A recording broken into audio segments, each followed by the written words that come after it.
Welcome to Data Analysis with Python and SQL, a workshop series collaboration between the UC Berkeley Data Science Discovery Consultants and the Library Data Services Program. Tonight's workshop is an introduction to data analysis with Python. There's a QR code on screen that will take you to the full schedule and registration information for the series. The Data Science Discovery Consultants are undergraduate peers who offer drop-in hours, consultation appointments, and instruction on data-related topics.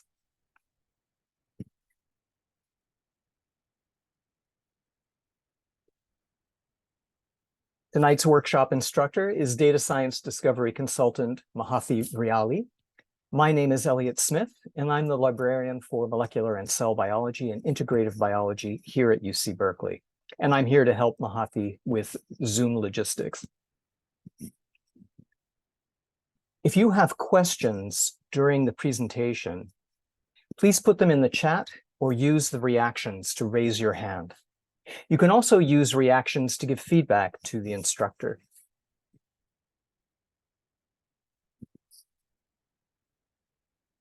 This slide shows links to tonight's GitHub repository. And also to the pre-workshop survey. I'll add the links to chat once more so that you can click on them if you don't have them open already. And with that, I'm going to stop sharing my screen and turn it over to Mahathi, who will introduce herself to begin tonight's workshop. Yeah, thank you so much, Elliot. Let me share my screen. And while I'm doing that, please also pull up the GitHub repository and then open the notebook if you haven't yet. Let me restart my kernel.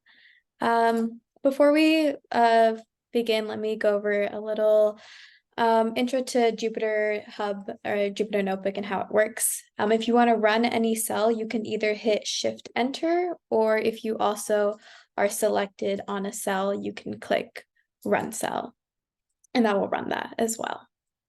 So before we begin, please fill out the pre-workshop survey if you haven't done so already. I believe Elliot has put that in the chat. And if you didn't get it, please just ask for that in the chat as well. So first, I'm going to start with an agenda of what we're going to go over today. I'm going to start with some introductions about who I am. And then we're going to dive straight into what is Python, go over some fundamentals of Python, and some of the things that you can do with it. We'll be discussing how to store multiple values, loops, functions, conditionals, libraries, and we'll be ending today's workshop with how to plot some graphs. And at the end of this workshop, I'll also provide you with some resources of where to go from here after the workshop if you want to continue learning about Python. So first about me, hi everyone, I am Mahathi. I am a junior double majoring in computer science and data science. Some of my hobbies include dancing, playing the violin, and baking. I'm a team lead for the Discovery Consulting team, and I joined the Discovery Consulting team as an apprentice back in spring 2023. So let me full screen. So first, let's dive straight into what is Python. Python is a high-level general-purpose programming language that emphasizes code readability. This basically means that there's a lot you can do with Python. We're going to be discussing some of the things you can do with Python. And emphasizing code readability means that a lot of Python is written in plain English. So you'll see how many of the things that we are writing can be read in English, and they describe exactly what they're doing. And that will also hopefully make sense as we begin coding in Python as well. So before we get straight into coding with Python, I really want to emphasize this phrase that we follow from the D-Lab, which is, it's okay not to know. I'm sure a lot of you have never coded in Python before, and that's completely okay. It's okay to feel confused at first, to feel a little lost, but please don't stay lost. Please ask questions, stop me, let me know if I'm going too fast, and yeah, ask any questions you have throughout the workshop. So let's get straight into it. So in this section, we're going to be talking about one functionality of Python, which is that it's a calculator. We're going to be talking about what variables are and how we can use them. We're then going to talk about some different types of data in Python, and we're going to end this Python fundamentals section by talking about some built-in functions that Python has. So first thing, a cool thing that Python can do is that it can act as a calculator. For example, if I give it the expression 2 plus 3, it's going to output 5. It can evaluate 2 plus 3 for us and give us the number 5.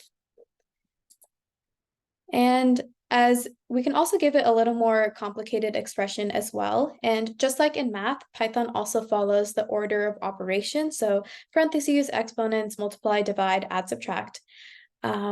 So for example, if we give it 3 plus 5 times 4, it's going to do 5 times 4 first, and then add that 3 to give you 23.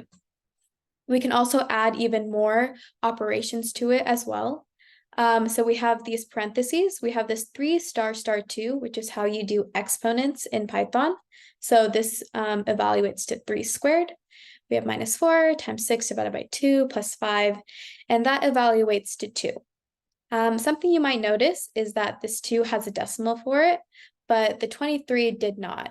So even though 2.0 is mathematically equivalent to just 2, Python adds this decimal value because whenever we divide in Python, it likes to add this decimal value in case something is not evenly divisible.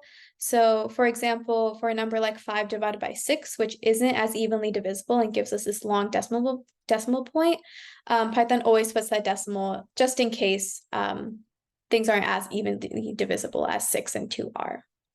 Another cool mathematical operator that you can do in Python is known as modulus, which is how we can find remainders. So for modulus, it's this percent sign. So 4 modulus 2 is the same thing as doing 4 divided by 2, and it's going to give us that remainder after you do 4 divided by 2. So 4 divided by 2 is equal to 2 remainder 0, which is why Python gives us 0. Another example of this is doing 7 modulus 3, which is the same thing as doing 7 divided by 3 and finding the remainder. And 7 divided by 3 is equal to 2 remainder 1, which is why we get this 1. So now we're going to talk about some different data types in Python. In Python, there are 4 main data types: integers, floats, strings, and booleans. An integer is any whole number. The number 32 is an integer. The number 128 is an integer. Even negative numbers, as long as they're whole numbers, they are integers as well. Yeah, so a float is any number that has a decimal value with it. So for example, 32.0 is a float. Even though 32.0 is mathematically equivalent to 32, as soon as we add that decimal point to it, it is now a float. 2.7 is also a float. And this is the same thing with negative numbers as well. If you have a negative 2.7, because it has a decimal value, it's a float. Our next data type is strings. Strings are any set of characters between 2 quotes. So for example, this string hello, it's in between quotes. Because it's between quotes, it's a string. Even if we put numbers between strings as between quotes, as soon as we put it between quotes, it is now a string. It's no longer an integer, it's a string. Something you might also notice is I use double quotes here, but single quotes here. Python doesn't really see a difference between single quotes and double quotes, so it doesn't really matter which one you use. Maybe in the future you find that one is more beneficial to the other, but essentially there is no one that's better than the other. Just try to be consistent when you're using them and make sure whenever what line you use them, you are using single quotes throughout or double quotes throughout. You can't interchange between them in a single line. And the final data type that we're going to go over today is booleans. Booleans are any true or false value. So true is a boolean, false is a boolean. We're going to talk a little later about inequalities, and those will also give boolean values because they evaluate to true or false For example, 5 is 5 less than 3. That is false, which is a Boolean value. So now that we've talked about these different data types in Python, what if we want to keep track of these values somehow? That's where variables come in. So I like to think of variables as buckets. So think of when you create a variable, you're getting a bucket, you're assigning it a label, and then you're storing a value in it and then putting it to the side. And then whenever you want that value, you can find the bucket that had the label that you gave it, and then you can find what value you put inside of it. For example, let's say we want to create a variable called sum of nums. So I'm taking my bucket, I'm labeling it sum of nums, and inside this bucket, I'm putting the expression 2 plus 3, and then putting it aside. So now I'm going to ask Python, hey, what was in the bucket sum of nums? It's going to give me 5. Because remember from earlier, we said Python acts as a calculator. So it's going to evaluate this 2 plus 3 and give us 5 whenever we ask what the value of this variable sum of nums is. We can also change the value of variables as well. Say in my bucket sum of nums, I no longer want it to have the value of 5. I now want it to store the value whatever 5 times 4 is. So first, Python, when I create a variable, it's going to make sure that I haven't already created a bucket called sum of nums. Since I did, it's not going to update that variable instead of creating a whole new one. So it's going to update, it's going to find my sum of nums bucket, get rid of the 5 that's in it and replace it with 5 times 4. So now when I call what sum of nums is, it is now equal to 20 and no longer equal to 5. We can also use variables to perform mathematical expressions as well. We can use them in place of numbers. So for example, if I want to find out what the work hours per week is, so I have this variable called work hours, I'm giving it the value of 8, and then I create this other variable called work days, and I give it the value 5. And now I want to find out what the total number of work hours there are in a week. If there are 8 work hours in one day and there are 5 days total. Normally, if we were just doing this with numbers, we would want to find what 8 times 5 is. But since we have these variables that store the 8 and the 5, we can use those variables directly instead of the numbers. So we can have work hours per week is equal to work hours times work days. So now when I ask Python, what's the value of work hours per week? It's going to go into this expression right above it. It's going to first find what work hours is.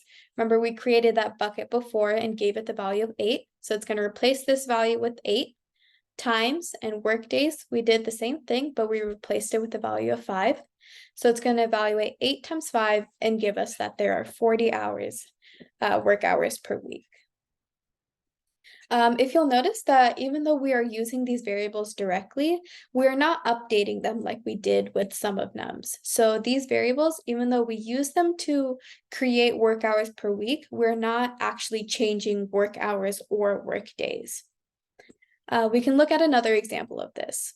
Let's say I want to convert some weight from kilograms to pounds.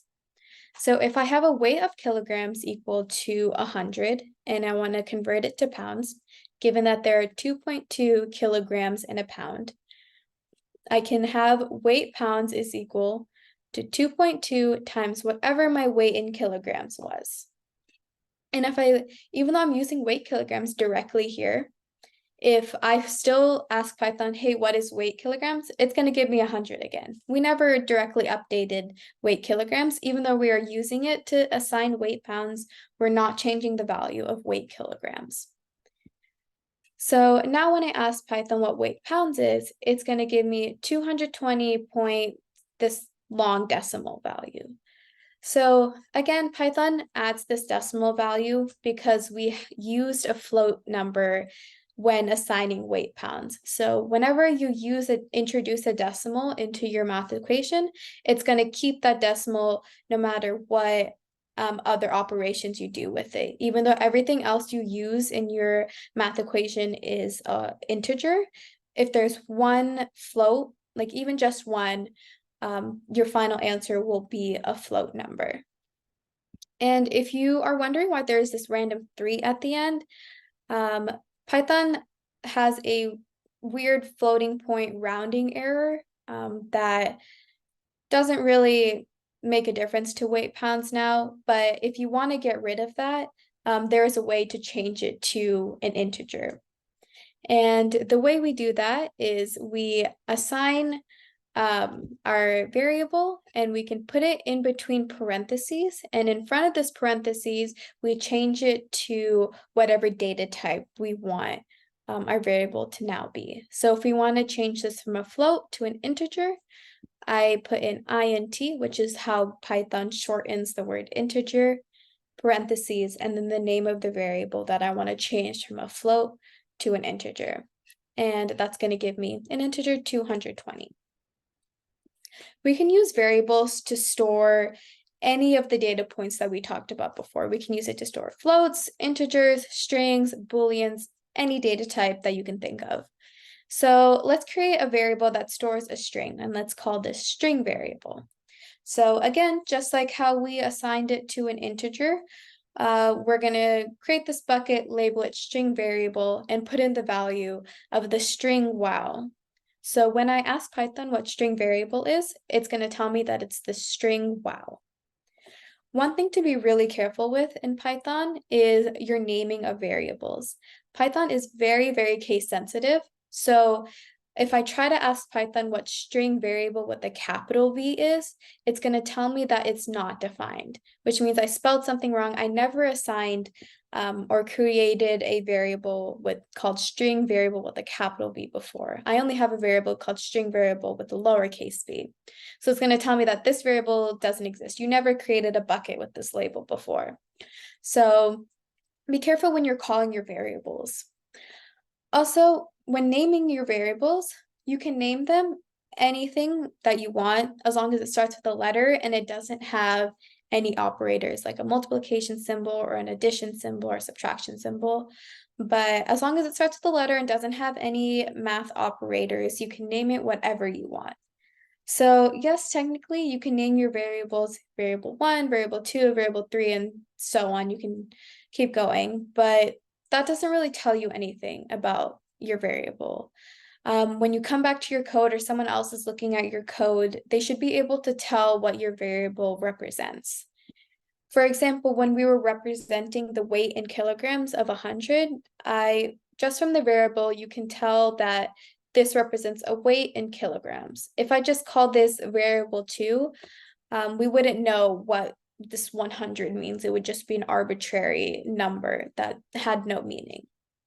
So when naming your variables, try to be descriptive of what they represent and make sure you are remembering that Python is case sensitive and you are spelling all your variables correctly.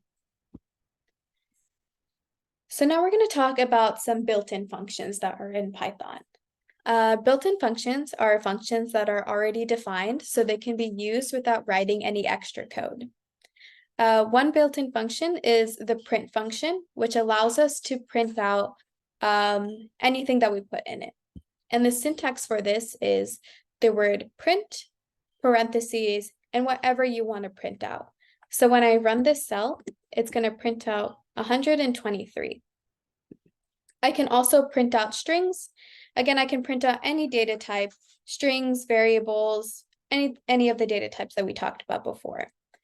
And print also, if you have multiple print lines in one cell, it's going to add a new line after every single print statement. So when I print this 123 and then I print my string variable. Oh, so this name string not defined means that I forgot to run the cell. Usually when you open a Jupyter notebook, you have to rerun your cells from the beginning because Jupyter tends to forget when you reopen your notebook. So make sure even though you did assign a variable before, you are rerunning that cell so that you can use it later. So now that I have run that string variable, I can run this and it's going to give me 123 and then the string wow. If you notice that the string variable, when we called it, it said wow with quotes, but when we print it, there are no quotes. So print statements don't, even though it's a string value, it doesn't print with quotes. It'll just print the value directly, even though it is still a string. So print statements, like I said, print on separate lines. So let's say we no longer want things on separate lines. We want to combine them all into one line. There's a way to do this as well. One way to do this is to separate the two things that you want in one line with a comma. So if I want to print you can and then combine sentences, I can put a comma in between them. And the neat thing about using a comma is that it automatically adds a space after it. So you don't need to manually add a space between these two words. So when I run you can, comma, combine sentences, it will print out this whole sentence in one line. Another way to add things into one line is using a plus sign. The difference between a plus sign and a comma sign is that a plus sign, you have to add a space if you want a space after your word. It doesn't automatically add it like a comma does. So when I run this will also print it on one line as well. Just remember with the plus symbol, you need to manually add in a space. We can also use these combination tools with variables as well. So if I want to give my variable that we talked about before, work hours per week, that is here. If I want to use this variable and give it a label, so when I'm printing it out, we know what it represents, I can do that as well. And again, I can use a comma like I did before, and that automatically adds a space between the last thing and whatever you're printing next. Another built-in function that Python has is this type function. And the type function follows a very similar syntax to print statements, which you type out the word type, parentheses, and then in between the parentheses is what you're trying to find the type of. So this type function tells us what the data type of the value that we're giving it is. So if I want to find the type of our string variable before, I can use the type function and it'll tell me that it's a string. str is how Python shortens the word string. If I want to find the type of 123, I can do that as well. And it'll tell me that it's an integer or int. I can also find the type of quote 123 end quote. And remember, as soon as we add quotes, even though 123 by itself is a number, as soon as we add these quotes, the type of this is now a string again. We can also find the type of a Boolean, like true. It'll tell us it's a Boolean or BOOL. I can also find the type of a floating number, like 2.7, and it'll tell me that it's a float. I can also find the type of a math expression, like 20 plus 3. If you remember, Python acts as a calculator, so it will evaluate this 20 plus 3 and store it as 23, which is an integer. So when we find the type of 20 plus 3, it'll tell us that it's an integer. So now I have an exercise for you guys. I want you guys to type in the chat what you think the data type of quote 5 times 4 end quote is. You can put it in the chat. I'll give you guys a minute to think about it as well.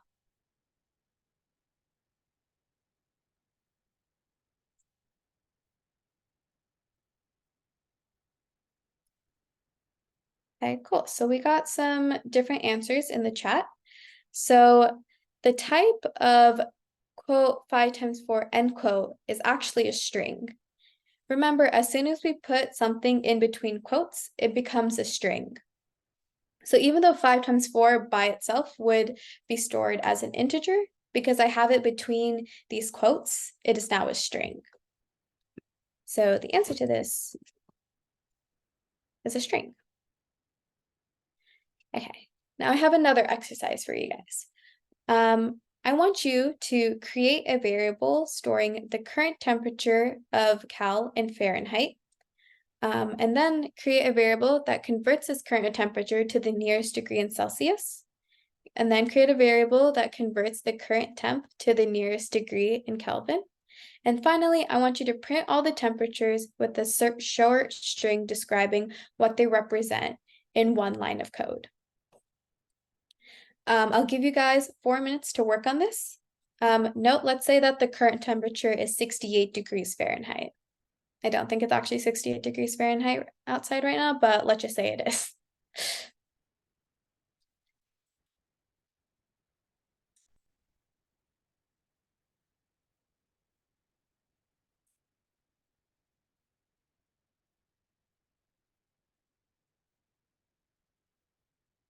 Let's all come together and let's go over it.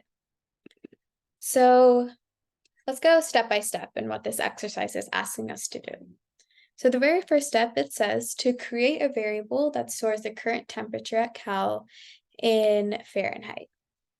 So if we look at the code that's given to us so far, we have this variable called temp f. So we can assume that this variable represents the temperature in Fahrenheit. So if we're given that the current temperature is 68, what do you guys think I should put in this line? You can put it in the chat.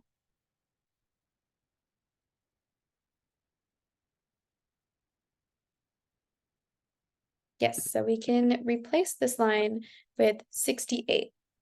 So we have temperature Fahrenheit with a value of 68. This represents our current temperature in Fahrenheit. So now we want to create a variable that converts the current temp to the nearest degree in Celsius. So we have this variable called temp C, which we can assume represents the temperature in Celsius. And we're given this conversion that Fahrenheit to Celsius is 5 divided by 9 times the temperature in Fahrenheit minus 32.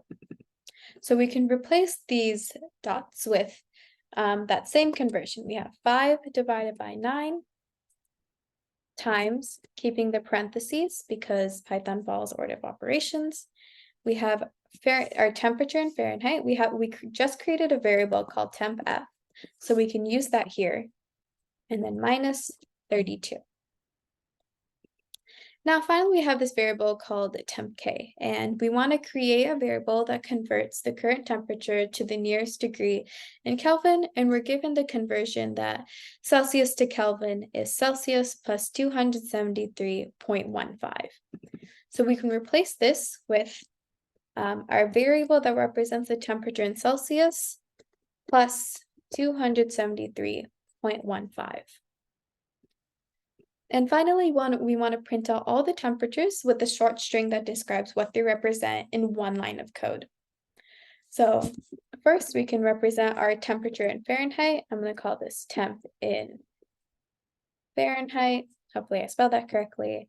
I'm going to add a comma because that automatically adds a space for us. And then the variable temp f, another comma to then add the temperature in Celsius, a comma after that, and then our variable that represents the temperature in Celsius. And then finally, we have our temperature in Kelvin, and then we have our variable that represents this temperature in Kelvin. So when I run this cell, it'll give me that the temperature in Fahrenheit is 68, the temperature in Celsius is 20.0, and the temperature in Kelvin is 293.15. I will also add a colon just so that it makes this easier to read out. Yeah, hopefully that makes sense. If you guys have any questions, feel free to raise your hand or put them in the chat as well. But if there are no questions now, we're going to move on to how to store multiple values. So now we talked about variables, and these right now each only store one value at a time. But what happens if we want to store a bunch of values together? Well, we can do that in something called a list. Lists are essentially variables as well. They just hold more values. So for example, if I have this variable called my list, and I want it to hold the values 1, 2, 3, and 4. I can do that by grouping these 1, 2, 3, and 4 together using square brackets and separating each value with a comma. So my lists, again, are very similar to variables. So it's like we're creating a bucket, calling it my list. And inside of this bucket, we're now putting 1, 2, 3, and 4 as a list in it. So I run this cell, it's going to give me that it's the list 1, 2, 3, and 4. Now we can also change lists as well. There's this fancy function called append that allows us to add values to our list. And the way we use append is by saying what list you want to add values to. In this case, we want to add values to the list my list, and then dot append, which is the function that we're using, parentheses, and then in between the parentheses is the value that we want to add. Append always adds values at the end of the list. So this is going to add a 5 at the very end of our list. And append directly changes the list. So when I call my list again, it's now a different list. It's no longer just 1, 2, 3, and 4. It has the 5 with it. It is 1, 2, 3, 4, and 5. Okay, so we have a question. Why did I use the quotation marks in the previous example? Okay, so here, I used quotation marks here because this was a string. I wanted to have a string that described what each variable represented. So whenever you have a bunch of characters, you need to put them in between strings because I didn't create a variable that had the value temp and Fahrenheit. I had to put it in between quotes so that Python could read it as a string. Okay, going back to lists.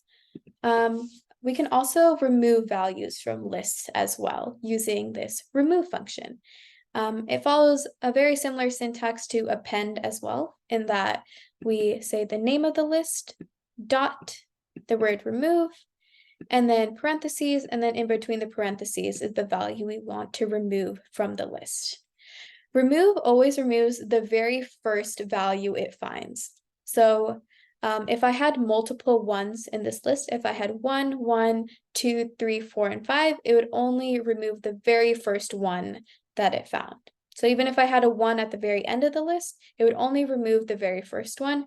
It wouldn't even check the last one. So I run this. The 1 is now gone. We now just have 2, 3, 4, and 5. Remove also directly changes my list. So when I call my list now, that 1 is gone. My list is now equal to 2, 3, 4, and 5. We can also find what certain values at specific positions are in a list. So each value in this list is at a certain position. And Python counts kind of weird in that it starts at 0. So this very first value is at position 0. This is at position 1, this is at position 2, and this is at position 3. So when I do my list at 0, my list, square brackets, and then 0, I'm asking Python what the value at position 0 is. So the value at position 0 in our case is 2, because this is the very first value in the list. We can also select a range of values as well. So let's say I wanted to get the values 3 to the end of the list. I can do that as well. So I have the name of our list, square brackets, the index that I want to start at. So this is what the first value I want to get when I'm getting all my values. So if I want to start with 3, the position of 3 is 1. So I start, I'm so sorry. So we start at position 1, which is getting at 3. And then we have this colon that's saying, starting from 1, I want to go all the way to whatever value I give after this colon. And if I give no value after the colon, that just means I want to go to the very end of the list. So this line is saying, I want to get the values from position 1 to the end of the list, which will give us 3, 4, and 5. I can also do the opposite of that as well, if I want to start at the beginning and stop at a certain position as well. So if I don't specify a value at the start of the list, it's before the colon, it's going to start at the beginning of a list. and then go up to the value at this position. But in Python, the value after the colon is exclusive, which means it's not going to include the value at that position. It's going to stop one right before it. So this is saying I want to get the values from the beginning up to position 2, but don't include position 2. Give me the value right before it. So this will return the values 2 and 3. We can also, so if we specify a value before and after the colon, that can give us a range of values in the middle of a list as well. So the first value before the colon is inclusive, so it always includes the value at the position that you give before the colon, but the value at the position after the colon is not included. It stops one right before it. So if first we appended 6 to the end of our list, so we have a list 2, 3, 4, 5, 6, and we want to get the values from 1 to not up to 3, but don't include the value at position 3. So the value of position 1 is 3, and then we go up to position 3, but we don't include position 3. So we should get 3 and 4. And these indexing that we just did, the 0, the 1 to the end, beginning to 2 and 1 to 3, those don't change the list like append and remove did. So when I should see what my list is again, none of those should have changed our list. Our list is still equal to 2, 3, 4, 5, and this 6 is there because we appended the 6 right here. So now that we talked about lists, let's talk about loops. So one thing in coding is we want to try and be as efficient as possible. And one way to do that is with loops. So instead of writing the same lines of code over and over again, we can simplify our code with loops. Okay, we have a question in the chat that why does the 1 represent the second number in the list? Yeah, that's a great question. So Python starts counting at 0. This is like I don't know why it starts counting at 0. I believe it's because, yeah, I don't know exactly why it starts counting at 0, but Python starts counting at 0. So the very first value is at position 0, and then the second value is at position 1, and the third value is at position 2, and this is at position 3, this is at position 4. Yeah. Hopefully that answered your question. Let's go back to loops. So how can we do the same operations on different values? So let's say we have the word lead, and we want to print out every single letter in different lines. We could do that manually, line by line. And one thing to notice here is that strings work similarly to lists in that we can index into them the same way that we did lists. So when I do word at 0, I'm getting the very first value, the very first letter in this string lead. So if I run this code, it should print out every single letter in lead. We have the first letter, the second letter, the third letter, and the fourth letter. But so for the word lead, it's only 4 letters. It didn't take us that many lines to do that right now. But let's say we had a really, really long word.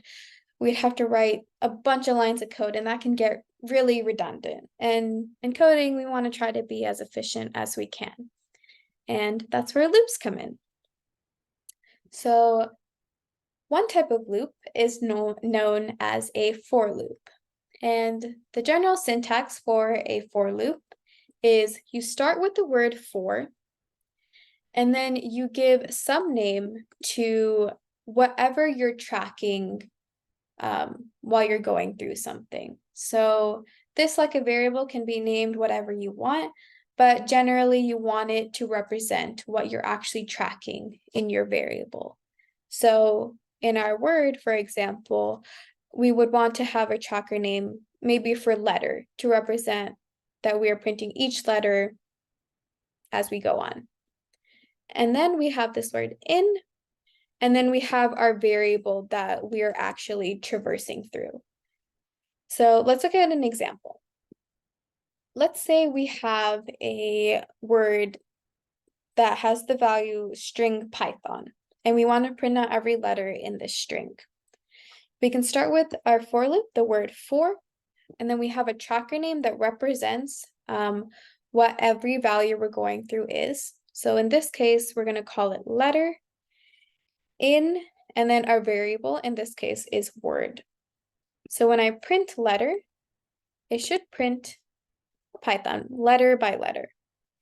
So a for loop, it starts going through every value in this string letter by letter, and we want it to print every single time. Now that we printed letters, let's say we want to keep track of something else. We want to count how long a word is. We want to count the number of letters in a word. So let's say we have this new word that is the string workshop. We have a variable called length of word, which will keep track later on of how many letters are in a word. We can start with our for loop, write it the same way that we just did. So we have for letter, which is our tracker name that represents what we're tracking throughout as we go through our for loop, in, and then our variable name, which is word. So now, instead of printing the letter, we want to update the length of word by 1. So as we see every letter, since a for loop goes letter by letter, as every time we see a new letter, we want this length of word to increase by 1. And at the end of our for loop, we are going to print out what the length of the word is, and it should give us that there are 8. There are 8 letters in the word workshop. You can also use for loops with lists as well. So when we did it with strings, it went through every letter, but in a list, a for loop will traverse through every value in a list. So let's say we have some list that has the values 1, 2, and 3. I can write a for loop the same way that we were just doing. So we start with the word for. I'm going to call my tracker name num because all the values in these in this list are numbers and they don't yet represent anything. So I'm just going to call it num. And then we have in, and then my variable name is sum list. And I want to print out every value that's in this list. So I'm going to print out num. I run this cell, it should print out every value that was in sum list on 3 separate lines. Another type of loop is a while loop. And a while loop keeps track of a Boolean. A while loop will keep running until you basically tell it to stop. So when we were just looking at for loops automatically ended when we reach the end of the word or the end of a list. But a while loop will keep running until you basically tell it to stop. So this general syntax for a while loop is you have while, and then you have some Boolean statement that while the Boolean statement remains true, you're going to do something in your while loop, and you got to make sure to update whatever your Boolean statement is tracking so that at some point your Boolean statement becomes false. Because if your Boolean statement stays true forever, it's just going to run forever until your computer crashes, and we don't want that. So let's look at an example. Let's say I want to print out the numbers 0 to 4. So I'm going to create this variable called count. I'm going to give it a value of 0, and I'm going to start my while loop. So I have while, and then I have my Boolean statement. So while my variable count is less than 5, because I want to print the numbers 0 to 4, I don't want to print 5. I want to go until right before I reach 5. So while count is less than 5, every single time I want to print out what count is. And then after I print out count once, I'm going to update count. Because if I never update count, count will just stay 0 forever. And this statement will always be true because 0 is always less than 5. And then this will run forever and then crash our computer. And we don't want that. So I have print count, and then now I'm going to update count. This plus equals is a short way to write count is equal to count plus 1. These two lines are the same thing. This is just a shorter way to write count is equal to count plus 1. It means we're updating the variable count by 1.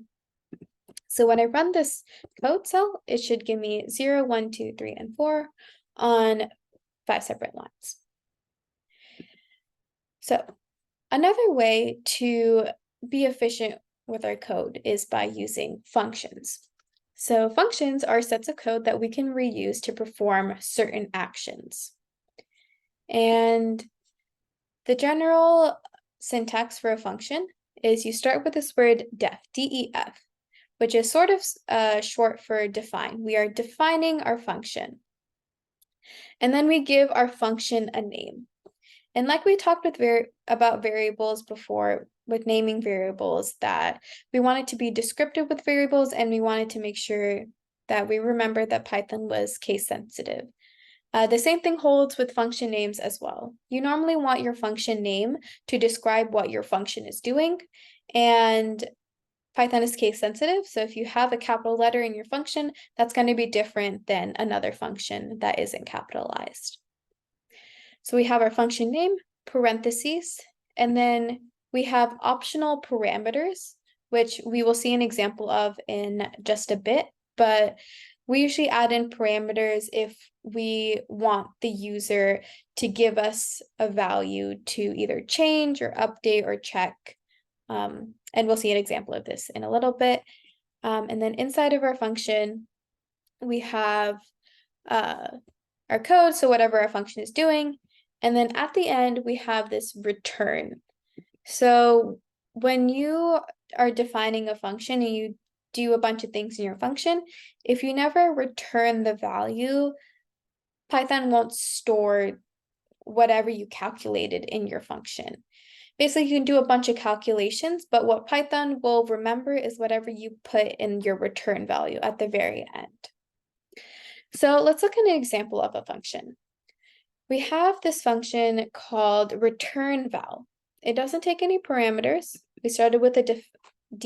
We're defining our function return val.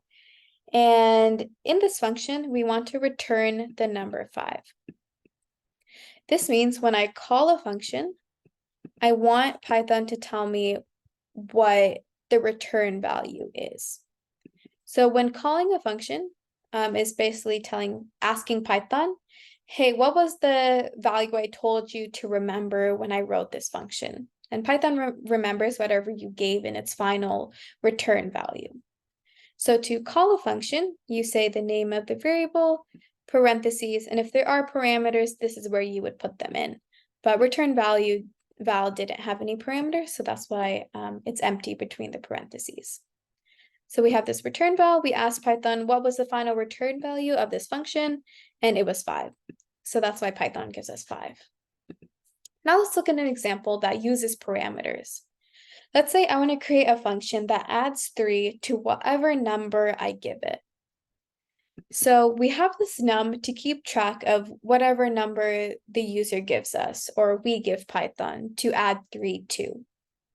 So in this function, I start out with def, like how we start all of our functions. My function name that represents what the function does, it adds 3. And then my parameter, you can give your parameter name any name you want, like a variable. But again, we want it to represent what this value is representing. And then inside of our function, we want Python to remember what 3 plus the number that was given is. So now if I want to find out what the value 5 plus 3 is, I can pass in 5 as a parameter when calling the function add3. So when I run this cell, I should get 8. So now I have an exercise. We're not going to go into breakout rooms. We're just going to work on this in the big group room. But for this exercise, I want you guys to write a Python function that sums all the numbers in a list. and you're going to fill out this function called SUMList that takes in any list that's called MyList. I'll give you guys 4 minutes to work on this, and if you have any questions, feel free to ask.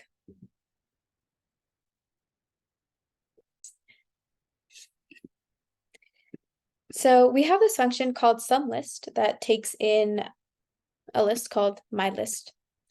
We have this total variable that we probably want to use to keep track of what the total sum is at the end. So right now we haven't gone through our list yet, so we want to start out our total as 0, because right now our sum is 0. Now we have this for loop. So in order to sum the numbers, we want to sum them one by one as we go through the list.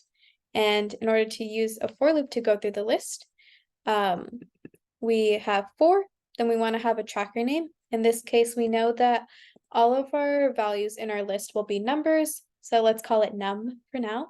We have 4 num in, and then the name of the variable that we are traversing through. In this case, it's going to be my list, and then a colon. So inside of this for loop is where we want to be updating total with each number as we see it. So we want to update total to be total is equal to total plus num. We want to add num to whatever the current total is every single time we see a new number. And finally, at the end of this for loop, we want to return total. That's the number we want Python to remember at the end of our function. So when I call SUMList on 1, 2, 3, we should get that the sum is equal to 6. And we do. So now we're going to talk about making choices with conditionals. Conditionals are statements that use Boolean values to determine what set of code to run. So when we start working with a lot of data, we might want to start treating different groups of data different from others. And let's look at an example of that. So let's say we want to check whether a number is positive. So when is a number positive? Well, we know that a number is positive when it's greater than 0.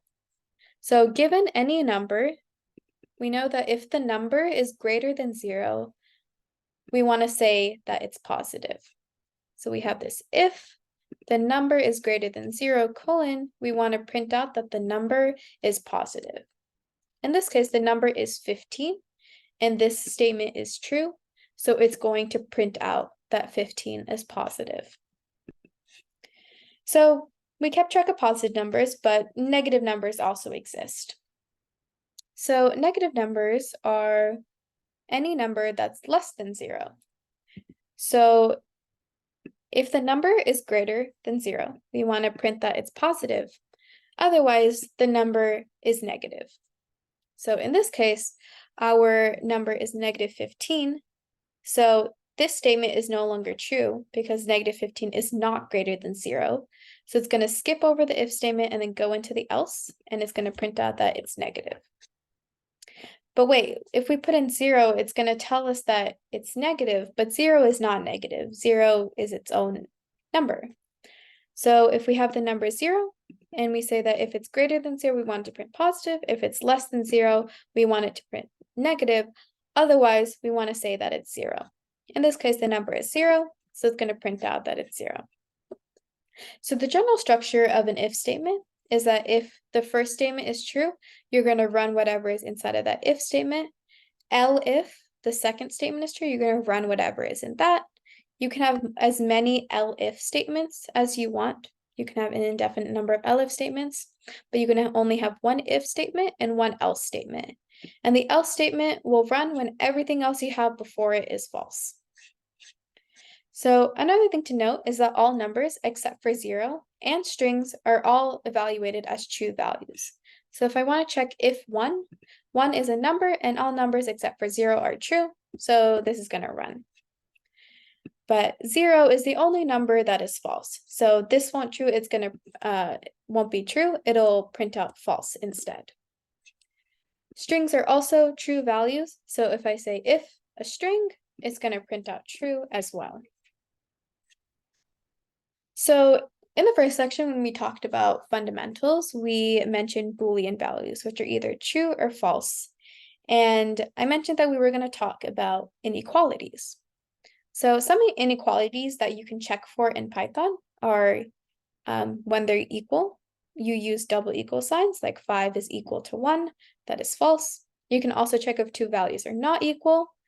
You can check if they're greater than or equal to, using a greater than equal to symbol, less than or equal to, less than, greater than.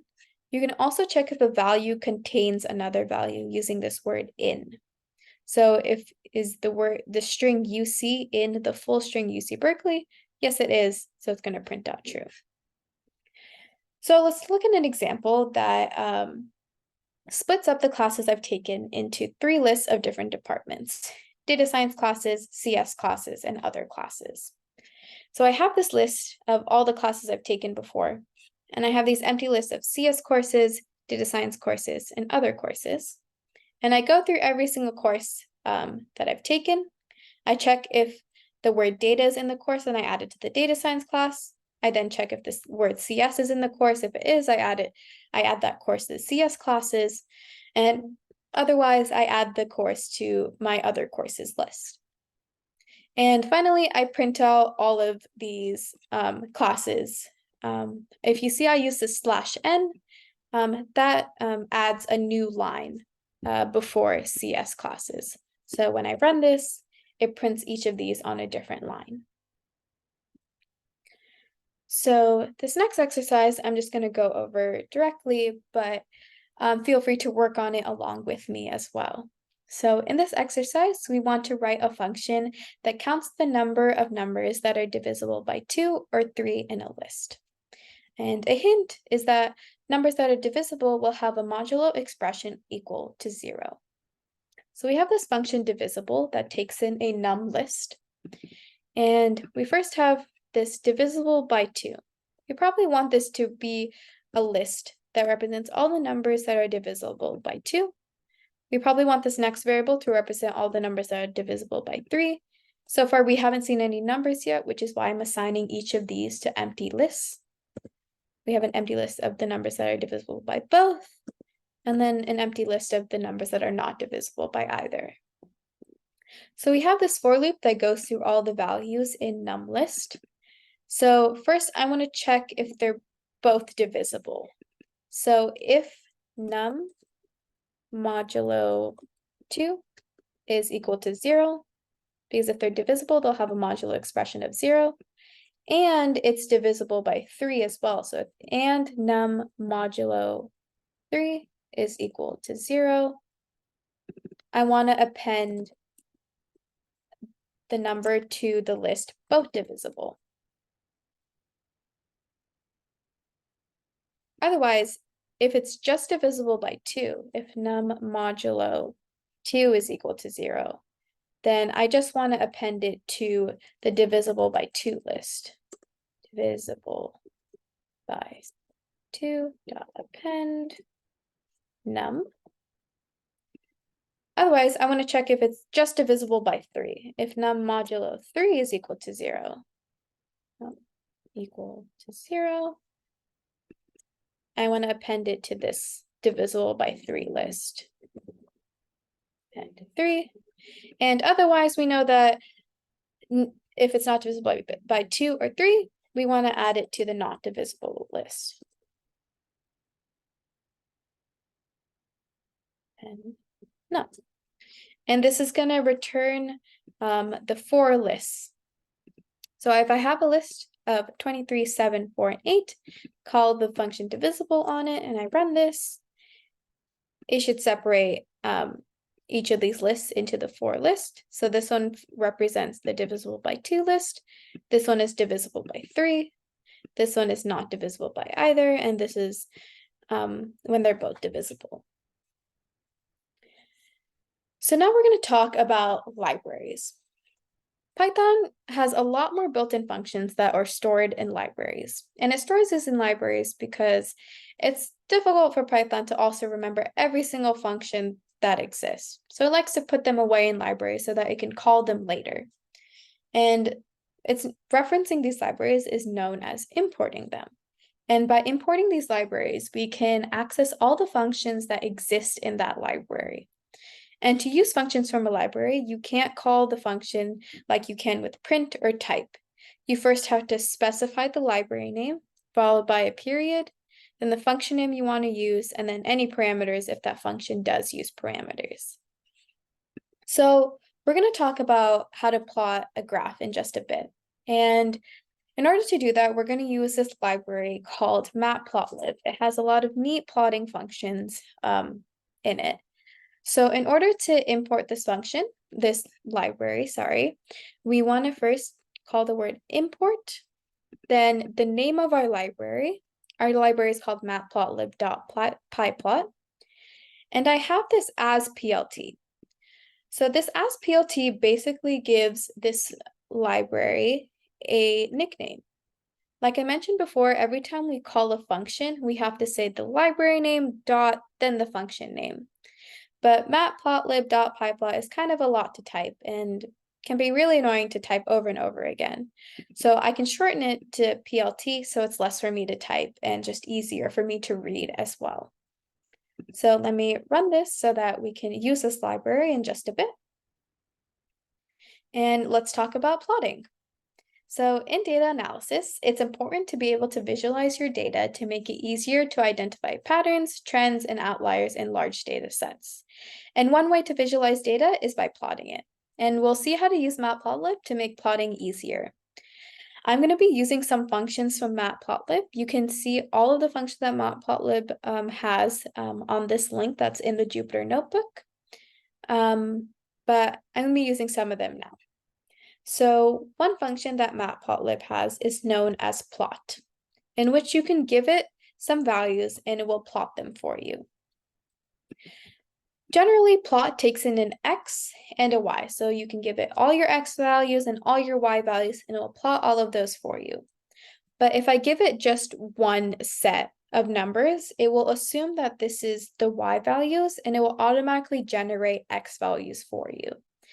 And it will start at 0. Like I said, Python starts counting at 0.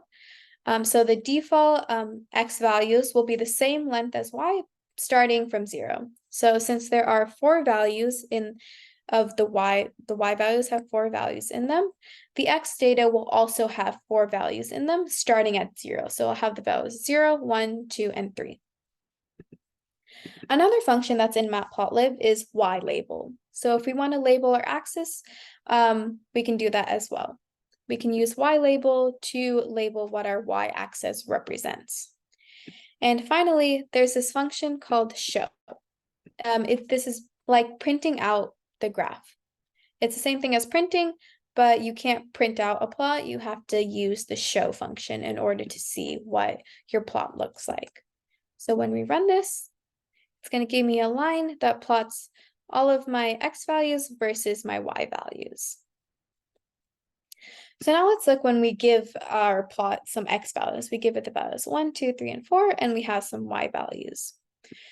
Just like we did with the ylabel, we can give our x-axis a label as well using the function xlabel.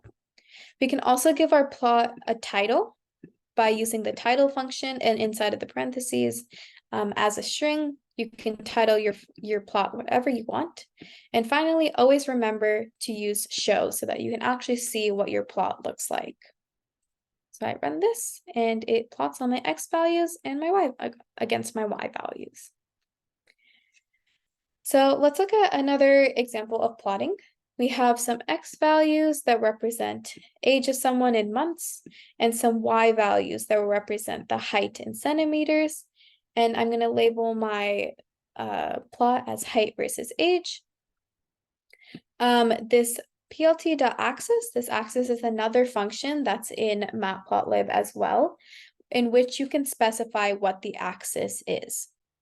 So the first two values represent the range of the x-axis. So if you see, the range of the x-axis goes from 0 to 10.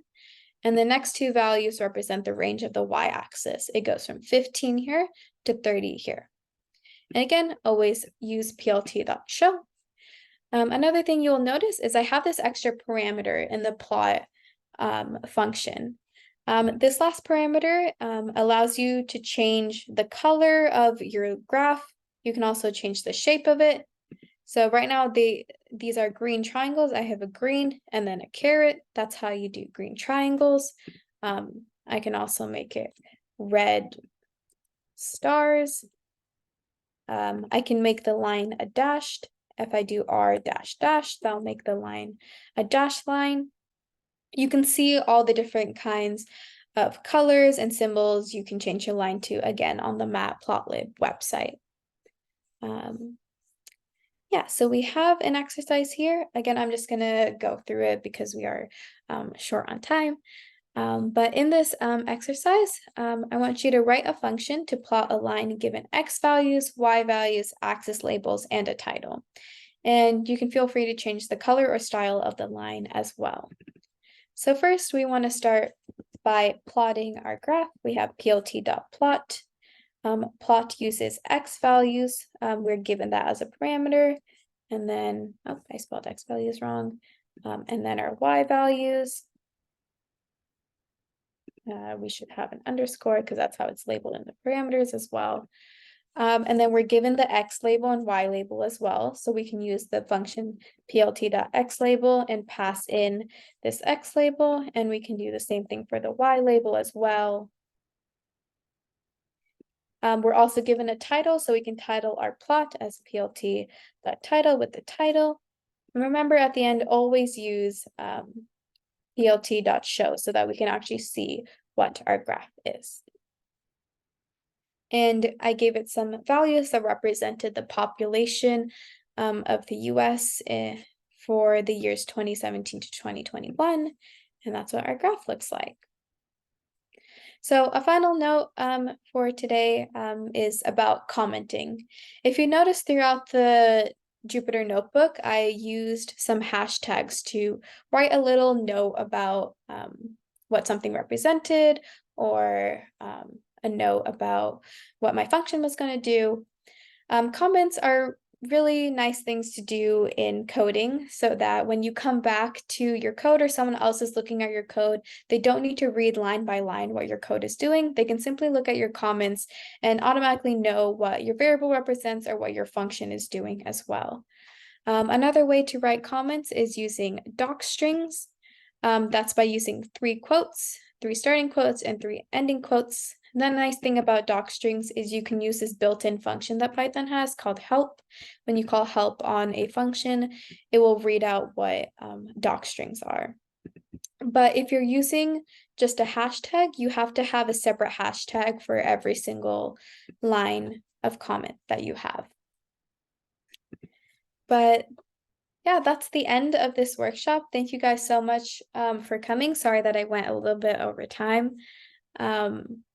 But if you guys have any last questions, feel free to stay behind and I'm more than willing to answer your questions. And please fill out the post-workshop survey as well. And if you're interested in learning more about Python, I've posted some resources at the end for you to continue a Python journey. And thank you guys so much.